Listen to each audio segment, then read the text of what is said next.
Hi friends, మీరు ఎలా ఉన్నారో? నేను చాలా బాగున్నాను. అందరూ బాగుండాలి, అందులో నేను ఉండాలి అని నేను కోరుకుంటానండి. ఇవాళ ముందుగా నేను మీకు ఉల్లిగడ్డ కారం చేసి చూపిస్తాను.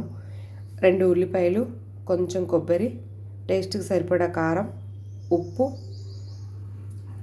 3 లేక 4 వెల్లుల్లి రెబ్బలు. ఇవి ముందుగా గ్రైండ్ చేసి పెట్టుకుంటాను. ఇలా మెత్తగా పేస్ట్ చేసి పెట్టుకున్నానండి.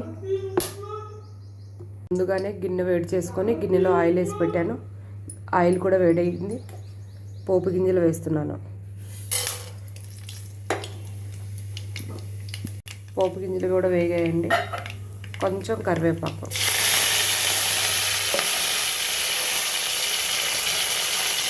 కొంచెం పసుపు,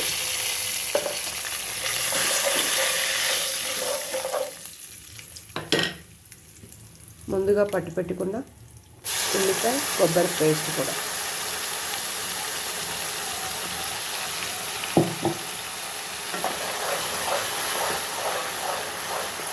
సిమ్లో పెట్టుకొని ఒక 10-15 మినిట్స్ బాగా ఉడికించుకోవాలి.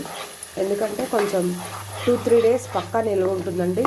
చాలా చాలా బాగుంటుంది.